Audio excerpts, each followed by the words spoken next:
नमस्कार, इन खबर में आपका स्वागत है। मोदी सरकार के लिए और मुस्लिम महिलाओं के लिए, दोनों के लिए ऐतिहासिक दिन है, क्योंकि राज्यसभा से भी मुस्लिम महिलाओं के जो तीन तलाक से छुटकारा दिलाना था, वो संबंधित बिल पास हो गया है। लोकसभा से तो बहुत पहले पास हो गया था, 3 बार पास हुआ था, लेकिन राज्यसभा में हर बार आकर के अटक जाता था। इसके पक्ष में जो है 99 वोट पड़े हैं और विपक्ष में जो है 84 वोट पड़े हैं। वो अलग अलग दलों के अलग अलग समीकरण रहे, कुछ ने वॉकआउट किया, कुछ ने समर्थन किया। यूँ तो आरटीआई बिल पे ही मोदी सरकार ने विपक्ष को साथ लिया था और किसी तरह से पास कराने की रणनीति बना ली थी। उसके बाद ही पूरे कॉन्फिडेंस से राज्यसभा में इस पर बहस कराई और अल्टीमेटली इसको पास करा लिया। इसके इतिहास पे कहाँ कहाँ गलतियाँ हुई और कहाँ कहाँ कब कब प्रयास हुए, इसके लिए किस तरह से शाहबानो प्रकरण में राजीव सरकार जो है घिर गई थी और उसने संविधान में संशोधन कर दिया था। सीआरपीसी के धारा 125 के तहत वो आदेश दिया गया था। सारे मुद्दों पे हम चर्चा करेंगे और चर्चा करने के लिए हमारे साथ हैं हमारे सहयोगी विष्णु शर्मा और कंचन। सबसे पहले विष्णु जी, आप ऐतिहासिक संदर्भ की बात कर रहे हैं। मैं केवल ये बात कर रहा था, लोग मजाक में जब बोलते हैं ना कि मोदी जी ने ये किया, इसके लिए नेहरू जी जिम्मेदार हैं, तो 3 तलाक बिल के लिए नेहरू जी जिम्मेदार हैं।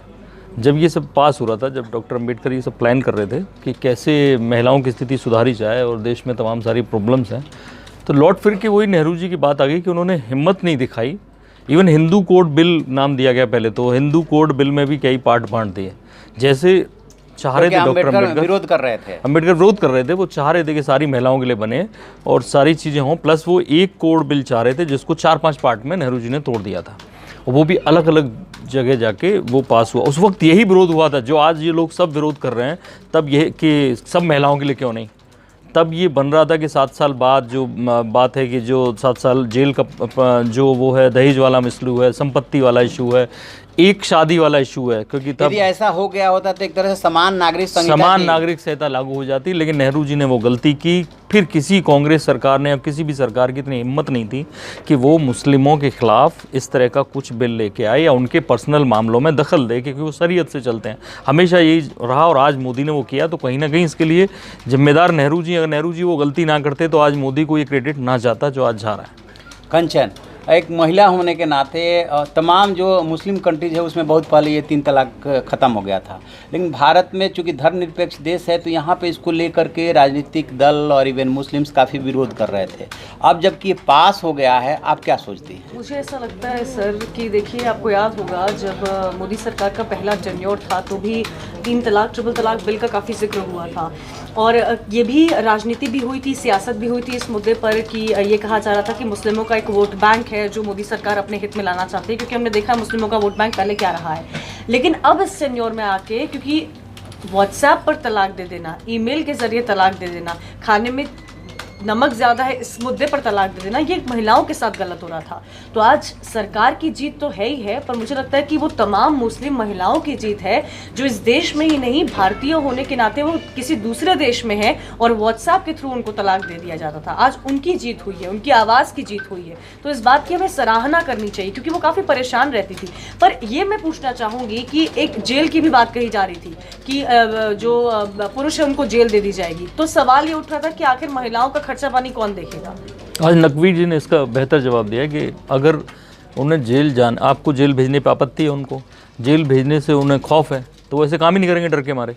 नकवी जी ने इसके लोकसभा में भी क्लेरिफाई किया था। और एक चीज़ मैं और आपको बता दूं कि इसमें ये प्रोविज़न किया गया है, थोड़ा सा इसको लिबरल किया गया है कि फिर मजिस्ट्रेट परिस्थितियों को ध्यान में रखते हुए बेल खूब आसानी से दे सकता है। इसको पुलिस पे और संबंधित लोगों पे इसलिए नहीं छोड़ा गया कि खौफ तो रहना ही चाहिए, अदरवाइज तो आप वही काम करेंगे जो अब तक करते आ रहे थे। विष्णु जी, अभी आप जिक्र कर रहे थे, इतिहास की बात हुई, नेहरू जी की बात हुई, थोड़ा सा शाहबानो प्रकरण को भी देख लेते हैं। राजीव गांधी जब प्रधानमंत्री हुआ करते थे तो डायरेक्ट 3 तलाक से रिलेटेड तो नहीं है, लेकिन वो भी मुस्लिम महिलाओं से ही रिलेटेड था। तो हुआ क्या था कि जब वो मामला निचली अदालतों से होते हुए शाहबानो सुप्रीम कोर्ट लेकर के आई थी, तो सीआरपीसी के जो सेक्शन 125 है वो मेंटेनेंस का जिक्र करता है और उसमें हिंदू महिलाओं को मेंटेनेंस दिलवाता है। उसी धारा के तहत बजाय इनके पर्सनल लॉ में जाने के, सुप्रीम कोर्ट ने कहा था कि नहीं, आपको इनको मेंटेनेंस देना पड़ेगा। और आरिफ मोहम्मद खान तभी जाकर के चर्चित हुए थे जब वो एक तरह से बगावत कर बैठे थे अपने ही सरकार से।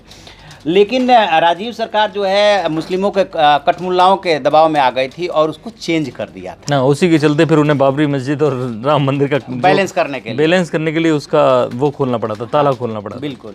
तो अब उसका ये सारी चीज़ें ये बताती है दरअसल बीजेपी आज जिसका फ़ायदा ले रही है, मोदी जिसका फ़ायदा ले रही है, वो है मुस्लिम तुष्टिकरण नीति कांग्रेस की।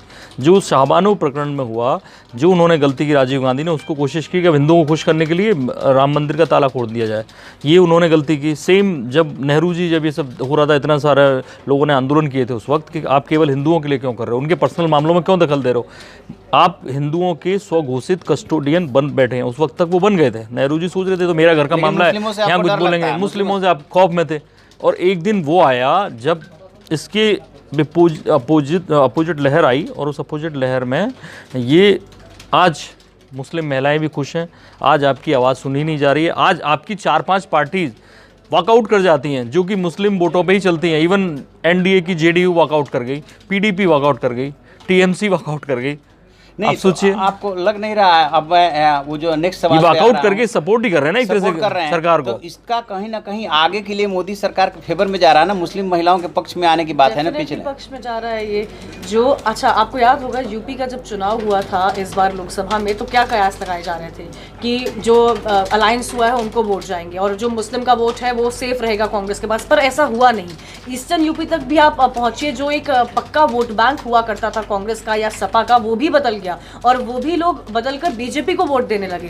तो आने वाले समय में भी कई सारे राज्यों में विधानसभा चुनाव है और 2024 में भी इसका बेनिफिट अब सरकार लेगी, क्योंकि 3 तलाक मुद्दे की बात मोदी के फर्स्ट टेन्योर में भी हो रही थी, उसका तो इनको बेनिफिट 2019 में भी मिला। कई सारी मुस्लिम महिलाएं जो इन्होंने वोट दिया, उनको अच्छा खासा इन्होंने अपना वोट बैंक भी बना लिया। अब इस पर सरकार काम करेगी और ये बहुत बड़ी उपलब्धि भी है, समाज के लिए बहुत बड़ी उपलब्धि है। सिर्फ सरकार की ही इसको उपलब्धि नहीं समझी जाएगी, ये समाज पर एक, मैं कहती हूँ, बीच मुस्लिम वुमेन और Hindu women, it's a benefit for all the womens, it's a big message to all other countries, जहाँ पर जो पीड़ित मुस्लिम महिलाएं हैं जिनकी आवाज़ नहीं सुनी जा रही थी, आज उन सभी की आवाज़ें सुनी जाएंगी, उनकी आवाज़ बुलंद की गई, उनको एक प्लेटफॉर्म मिला है अपनी आवाज़ रखने का।